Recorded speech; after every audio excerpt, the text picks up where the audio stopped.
Okay, and welcome back, students who are taking Math for Business and Finance and Math applications. And we are working on the Chapter 18 word problems, the odd numbered problems, and we're up to number 25. All right, there we go. All right, and it says here, May's Dress Shop's inventory at cost on January 1st was $39,000. Its retail value was $59,000. So I have a cost over here of $39,000, and I have retail over here at $59,000. And of course, the difference between the two is my gross profit. Okay. During the year, May purchased additional merchandise at a cost of $195. So let's see here. We're going to label this my beginning inventory. And so during the year, so she has a purchase with a cost of $195,000 and a retail value of $395,000. The net sales at retail for the year were $348,000. Okay, so let's see here. This here is 244,000. Sorry, 234,000.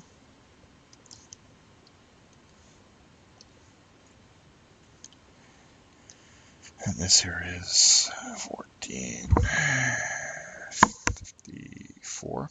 So the net sales at retail for the year were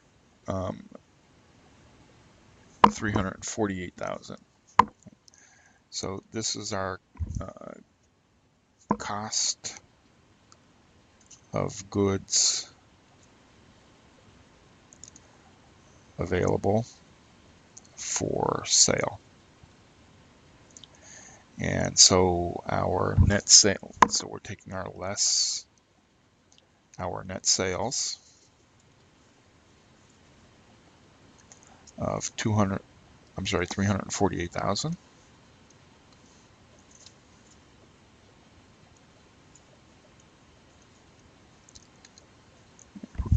which gives me an ending inventory at retail of, let's see here, that's 106,000. So our ending inventory at retail. Calculate May's inventory at cost by the retail method. Round the cost, so that's COST. I don't know who wrote that. Round the cost ratio to the nearest whole percent. Okay, so our cost ratio at this point in time is going to be the 234,000 divided by the 454,000, which is 52%. Okay. So our ending inventory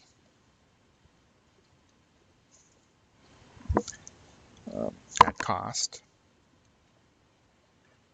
is going to be the 52% times the 106,000, which is $55,120. Okay, so that's the ending inventory at cost. So remember, when it comes to the retail method, we're looking at, yes, we have to know our cost in order to be able to. We have to know our cost in order to be able to come up with the cost ratio. Because why?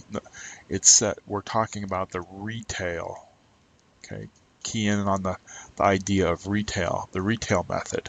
Okay, but we still need to use that cost to be able to get that ratio to apply against our ending inventory at retail. Okay,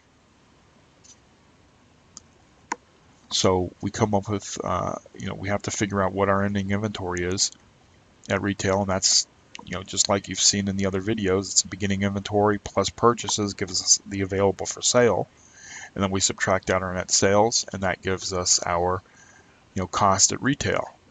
So when we have that cost at retail, in order to convert it to the inventory, to estimate our inventory at cost, we have to figure out what the cost ratio is. Okay, well, that ratio is right here between, at our goods available for sale, between cost and retail. So that's how we get the 52%. And of course, we take the 52% against what our ending inventory is, and that gives us an estimate of what our ending inventory at cost is. Okay. Okay, I hope that you understood that. It really isn't that difficult to understand, I believe. I mean, you've seen all of these things, and it's just a further progression and just another step. And it's paying attention to the balance between what our cost and our retail is. Right. Okay, so let's see here, number 27. All right. Yeah, last one, so I'll squeeze this one into this video. All right. Over the past 3 years, the gross profit for Ginny Company was 35%. Last week, a fire destroyed all of. Okay, so over the past 3 years, the gross profit was 35%. Last week, a fire destroyed all of Ginny's inventory. Using the gross profit method, estimate the cost of ending inventory destroyed by the fire, given the following facts that were recorded in a fireproof safe, which is always a good idea to store that information away, because I have seen it happen in not one but 2 different businesses where information has been destroyed and you have to go back and reconstruct it. And if you're able to reconstruct it, it makes things a lot easier, because remember, here think about it, you're presenting financial information to third parties like a banker, okay, and then all of a sudden, and he's looking at your business and you're taking a loan, okay, and he sort of is familiar with your business. Now over a period of time you want to get another loan, but in between your information was destroyed, and if you can't reconstruct it, now how is he supposed to know whether your new figures are right or wrong?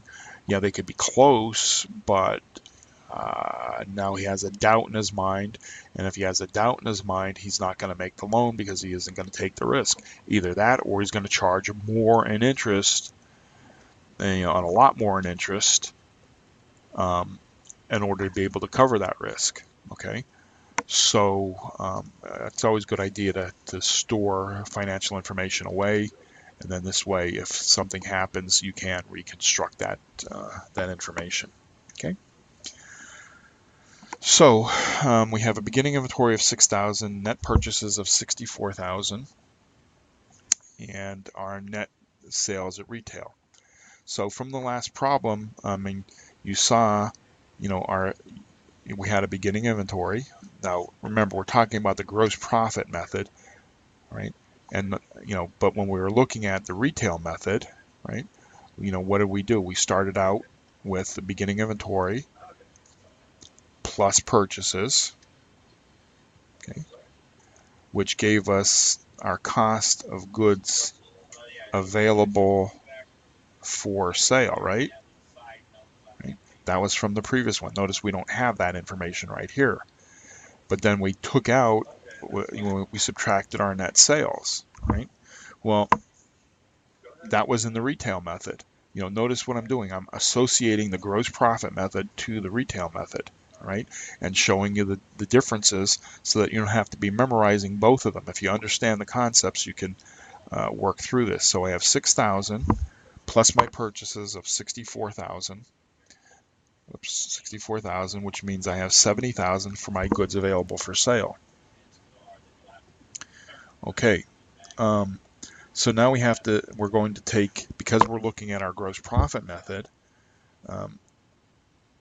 we want to subtract out our estimated costs of goods sold, right? So we less our estimated cost of goods sold. Well, this is the gross profit method, so we're dealing with cost of goods sold. Remember, revenues less cost of goods sold gives a gross profit, right? Okay, and that's all on the income statement, okay? Just associating things in your mind to make things easier to remember, right? So, cost of goods sold, all right? Well, how do we arrive at that? Well, we have our net sales here at retail is 49,000, okay? And we know that our gross profit percentage is 35%, okay? So remember, 100% less 35% is 65%, right? Okay, because that's our gross profit. Revenues less cost of goods sold gives us gross profit. Revenues, cost of goods sold gives us gross profit. So our cost percentage is the 65%, right? And when we multiply those two together, 28,000 times 65%, we end up with $31,850, okay, as our estimated cost of goods sold. So we take our 70,000, let me write it over here, our 70,000 here, less our 31,850 over here, okay, and that ends up giving me 38,150. Switch those numbers around. That's our estimated ending inventory. Okay. Okay. I'm going to just, since this is the first time we're doing a problem for the gross profit, I'm going to go over it again. Okay. And I'm going to just switch this up a little bit here, because this is kind of like not the format I would use. I just got a little bit messed up here on my columns here. So remember, retail method, it was our, we had our beginning inventory plus our purchases, okay, gave us our cost of goods sold, cost of goods available for sale, and then we subtracted out our net sales, right?